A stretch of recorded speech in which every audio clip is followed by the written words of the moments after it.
Halo teman-teman, kembali lagi di Fast Learners. Pada video kali ini kita akan belajar bersama lagi Merdeka Matematika terkait peluang. Apa itu peluang? Peluang itu adalah bagaimana kita membandingkan antara kejadian yang kita inginkan atau keinginan yang diketahui dibandingkan dengan seluruh kejadian yang mungkin. Misalnya, ketika kita pengen melempar sebuah dadu, maka dadu tersebut kan punya 6 mata dadu, ada 1 sampai 6. Maka ketika kita mengocok dadu, kemudian kita lempar dadunya, maka kita pengen tahu kira-kira mata dadu yang muncul itu mata dadu berapa ya. Nah, itu bisa kita cari kemungkinan-kemungkinannya menggunakan konsep peluang. Nah, peluang ini bisa banyak aplikasinya, bisa dalam berbagai hal, terutama dalam hal penyusunan benda ataupun pengambilan benda. Itu yang paling banyak digunakan untuk mencari peluang, di luar dari peluang yang udah pasti seperti dadu dan lain sebagainya. Nah, kita langsung bahas soalnya aja. Jadi peluang itu untuk materi ini akan sangat berkaitan dengan yang namanya kaidah pencacahan. Kaidah pencacahan itu ada 3, ada aturan pengisian tempat, ada permutasi, ada kombinasi. Kalau permutasi itu urutannya tidak diperhatikan. Urutannya diperhatikan. Itu permutasi. Contohnya gimana? Misalnya kita pengen nyusun tempat duduk secara berjejer gitu, maka kalau A sebelah B dan B sebelah C itu akan berbeda urutannya ketika kita tukar. Jadi A sebelah C, kemudian B-nya tetap sebelah C misalnya. Nah, itu akan disebut sebagai cara penyusunan yang berbeda. Nah, lebih jauhnya lagi, perhitungan menggunakan kaidah pencacahan ini bisa kita gunakan untuk mencari peluang. Ya, kita bisa membandingkan antara penyusunan dengan syarat-syarat atau ketentuan yang diketahui atau diinginkan dibandingkan dengan tanpa adanya ketentuan. Nah, balik lagi ke kaidah pencacahan. Selain permutasi, bisa juga kombinasi. Kalau kombinasi itu lawannya dari permutasi. Jadi, urutan itu tidak diperhatikan. Biasanya contohnya itu ketika mengambil sebuah benda yang identik. Misalnya dalam sebuah kotak, kita nggak tahu ketika kita ngambil bola itu bola warna apa yang keluar. Tapi dengan kita mengetahui ada berapa bola di situ, warnanya apa aja, maka kita bisa hitung kemungkinan ketika kita ambil bola, misalnya 2 buah bola yang terambil itu adalah warna merah dan biru, itu bisa kita cari peluangnya. Kita tadi sesuai konsep dari peluang itu sendiri, membandingkan antara yang kita inginkan, kejadian yang kita inginkan, misalnya tadi merah dan biru, dibandingkan dengan semua kejadian yang mungkin. Ya, kejadian lainnya ya bisa jadi dapatnya merah semua, biru semua, dan lain-lainnya ya, tergantung dari konteksnya. Oke, langsung aja kita bahas soal yang pertama. Dalam suatu pertemuan kecil, dihadiri 3 pria dan 3 wanita. Mereka duduk mengelilingi meja bundar. Jadi, yang perlu diperhatikan di sini ada 3 wanita, 3 pria, lalu penyusunan tempat duduknya itu melingkar ya, atau di meja bundar. Pertanyaannya, ada berapa banyak cara yang mungkin terjadi ketika mereka duduk? Nah, kalau kondisinya seperti ini, maka kita tentuin dulu di awal apakah masuk ke permutasi atau kombinasi. Kalau aturan pengisian gimana? Kalau aturan pengisian itu biasanya ya ada yang perlu kita isi. Sebenarnya ini juga bisa yang dalam hal balikan kita pengen mengisi orang di tempat duduknya. Tapi untuk kasus seperti ini akan lebih mudah dan lebih cepat kalau kita menggunakan permutasi atau kombinasi. Nah, permutasi atau kombinasi itu tergantung dari tadi, apakah urutan berpengaruh atau enggak. Kemungkinan besar kalau kasusnya adalah penyusunan tempat duduk, baik itu melintang ataupun melingkar atau di meja bundar, itu kita menggunakan permutasi. Kenapa? Karena tadi seperti contoh yang udah diberikan, kalau misalnya A sebelah B dan A sebelah C itu dianggapnya sudah berbeda. Ya padahal kan semua orangnya duduk di satu meja yang sama, tapi ya urutannya berpengaruh gitu ya. Nah, jadi permutasi yang kita pakai. Nah, permutasi itu ada 3 jenis. Ada permutasi N unsur, ada permutasi unsur sama, dan ada permutasi siklis. Karena ini meja bundar, maka yang kita gunakan permutasi siklis. Jadi intinya kalau melingkar, bundar, dan segala macam, berarti permutasi siklis. Rumusnya apa? Permutasi siklis itu adalah jumlah tempat duduknya dikurang 1 faktorial. Dan pastikan tempat duduk dan jumlah orangnya itu sama.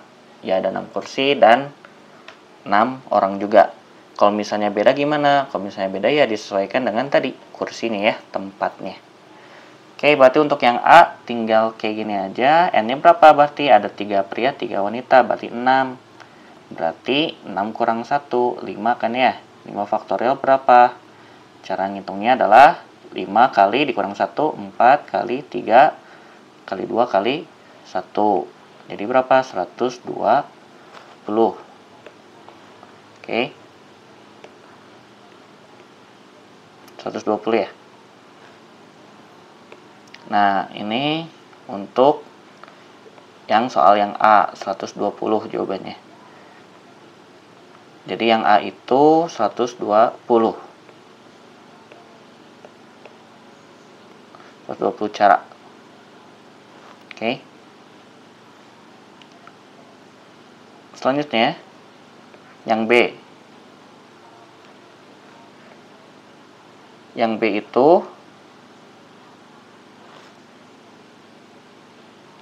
ada berapa banyak cara yang mungkin terjadi apabila mereka duduk dengan semua wanita duduk berdekatan. Oke. Sekarang kalau misalnya di sini ada tambahan ketentuan. Nah, apa berarti kalau ada tambahan ketentuan otomatis caranya itu menjadi lebih sedikit. Jadi dari 120 cara itu kita harus kurangi dengan kemungkinan di mana wanita itu duduknya tidak berdekatan. Nah, kalau wanita duduk berdekatan gimana? Kalau duduk berdekatan, caranya adalah dengan kita menganggap dia sebagai satu kesatuan. Gimana aja misalnya ini bundar. Ada 3 pria, misalnya pakai P lah. 3 pria, 3 wanita. Misalnya kayak gini. Nah, kita anggap wanita itu jadi satu kesatuan. Berarti dianggap jadi satu. Berarti ada berapa objek dalam kasus ini? Jadi cuman 4. Yang warna hitam jadi 1, lalu 3 pria. Maka karena ini masih di meja bundar, maka sama. Itu adalah N-1, di mana N itu menjadi 4 kurang 1 faktorial. Jadi berapa? 3 faktorial, 3 kali 2, 6 ya. Nah, ini 6. Nah, tapi belum beres. Kita kan bisa juga mengubah urutan antara wanita ini. Jadi anggap aja ada wanita 1, 2, 3. Kalau kita urutannya kita atur jadi 1, 2, 3, 1, 3, 2. Nah, itu dianggap urutan yang berbeda juga. Jadi kita hitung lagi. Kita abaikan semuanya, kita fokus ke yang lingkaran hitam. Ada 3 wanita, 3 tempat. Nah, ini masuknya bukan ke siklis lagi, karena nggak melingkar. Karena itu dianggap satu, anggap aja melintang gitu ya. Nah, itu masuknya ke permutasi N unsur. Bagaimana permutasi N unsur itu? Rumusnya adalah ada N dan R. N itu ada berapa objeknya, R itu ada berapa tempatnya. Rumusnya N faktorial per N min R faktorial. Di sini ada 3 wanita dan 3 tempat. Ya, berarti N-nya 3, R-nya juga 3. Jadi 3 kurang 3, 0 ya. 0 faktorial itu 1. 3 faktorial itu adalah 6. Kayak gini ya. Jadi kalau misalnya ada 3 tempat dan 3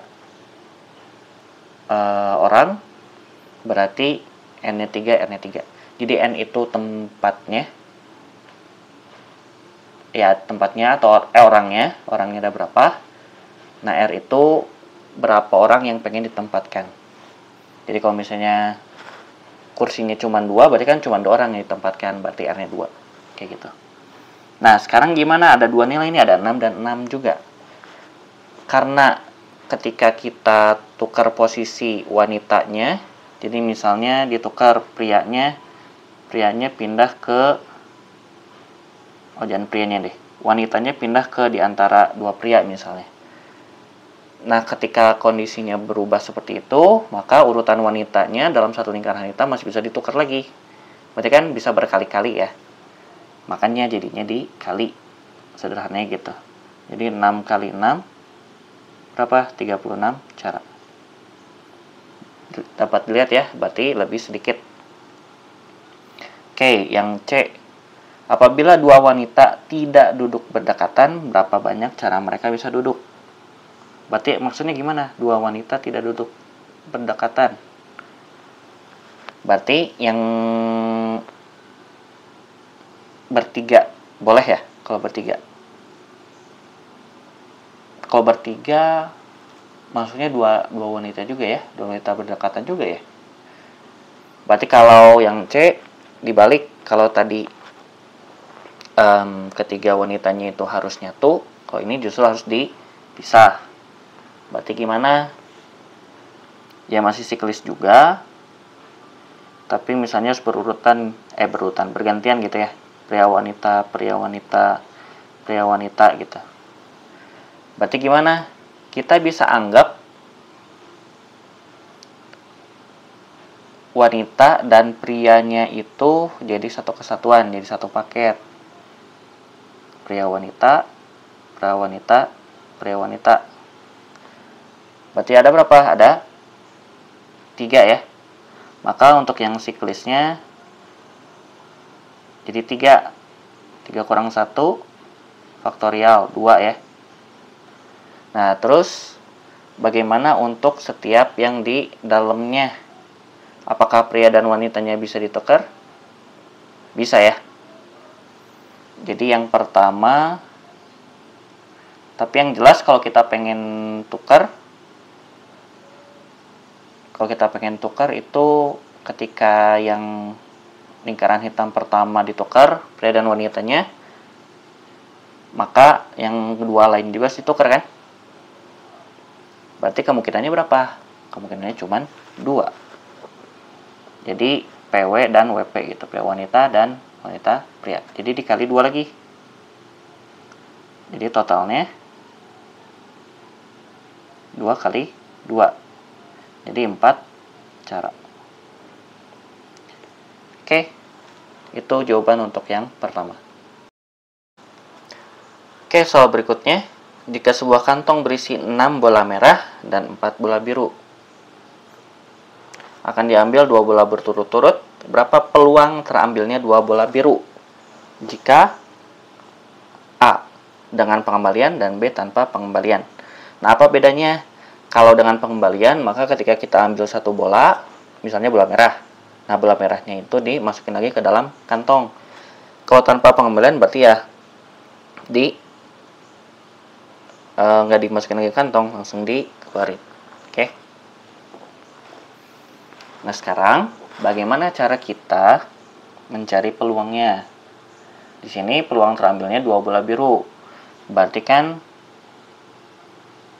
kita harus mencari kemungkinan ketika bola pertamanya biru dan bola keduanya biru. Gitu. Nah, untuk soal seperti ini, maka urutan tidak berpengaruh. Karena misalnya ada 6 bola merah, walaupun yang terambilnya bola merah pertama dan kedua, dan terambil bola merah kedua dan pertama, itu dianggapnya sama. Beda sama yang urutan penyusunan tempat duduk yang tadi, itu beda dianggapnya. Jadi kalau misalnya ada 2 bola biru yang ditanya di sini, bola biru nomor 1 dan bola biru nomor 2 akan sama dengan kita mendapatkan bola biru bola biru yang kedua sama bola biru yang pertama. Oke, balik lagi. Jadi kita pakai kombinasi. Apa itu rumusnya? Kombinasi itu adalah NCR sama dengan N faktorial per N min R faktorial dikali R faktorial. Jadi beda sedikit dengan yang permutasi dari R unsur. Nah, sekarang kita masuk ke pertanyaannya. Yang A, apabila dengan pengembalian, maka kita harus lihat dulu di sini. Ketika ada 6 bola merah dan 4 bola biru, berarti totalnya ada 10 kan ya. Nah, berarti kita pengen cari dulu yang pertama. Jadi pengambilan pertama.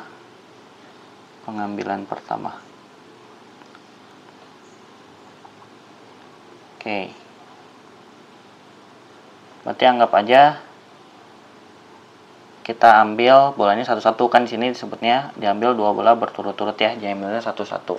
Nggak langsung ambil 2. Jadi pengambilan pertama itu kita pengen ngambil bola biru kan. Berarti biru itu ada berapa? 4. Dari 4 diambil 1. Oke. Ini yang pertama. Dibandingkan dengan ada berapa di situ? Ada 10, diambil 1. Ini yang pertama. Yang kedua. Jadi ini yang pertama. Yang keduanya berarti karena dibalikin lagi berarti ya sama. Dari 4 lagi diambil 1, 10 diambil 1. Ya, jadi ini yang kedua. Oke. Lalu kedua ini ditambah atau dikali? Karena diambilnya berturut-turut, jadi yang pertama itu mempengaruhi yang kedua, jadinya dikali. Jadi berapa? 4C1, jadi 4 faktorial per 4 kurang 1, 3 ya. 3 faktorial, 1 faktorial. Kalau yang bawahnya itu 10 faktorial per 9 faktorial, 1 faktorial. Nah, kalau kayak gini, ada 4 faktorial per 3 faktorial, maka kan kita bisa 4 kali 3 faktorial per 3 faktorial, 1 faktorial. Jadi 3-nya dicoret. Jadi kalau ada 4 faktorial per 3 faktorial, sebenarnya ya jawabannya 4. Berarti yang ini juga jadi 4 per 10. Gitu ya. Nah, berarti ya sama. Untuk yang pertama dan kedua di 4 per 10 kali 4 per 10. Kalau kita sederhanain jadi 2 per 5 ya. 2 per 5 kali 2 per 5, 4 per 2, 5. Oke, ini kali. Jadi ini yang pertama kalau misalnya dengan pengembalian. Jadi sebenarnya gimana? Kalau yang diambilnya cuma 1 bolanya, itu R-nya pasti 1, jadinya seakan-akan cuman ya membandingkan antara banyak bola birunya berapa dibandingkan dengan semua bola. Ini juga sebenarnya bisa tanpa menggunakan kombinasi, karena dalam hal ini yang diambilnya satu-satu. Tapi kalau ngambilnya langsung 3 sekaligus, nah itu harus pakai kombinasi. Oke? Kalau misalnya tanpa pengembalian, berarti yang pertama kalau pakai rumus sama 4C1 per 10C1. Tapi untuk yang kedua jadinya tinggal sisa kan. Sisanya 3C1, 9C1. Kayak gitu. Jadi 4 per 10 dikali 3 per 9. Jadi 12 per 90. Ya, kurang lebih gitu. Atau bagi 3. Ini bisa coret ya. 1 per 3. Jadi 4 per 30. Atau 2 per 15. Oke. Jadi beda jawabannya antara tanpa pengembalian dan dengan pengembalian. Oke, jadi cukup untuk video Merdeka kali ini. Share ke teman-temannya ketika dirasa bermanfaat. Kalau misalnya masih ada yang bingung, tinggal DM aja ke Instagram kami di fastlearners.id. See you next video. Bye-bye.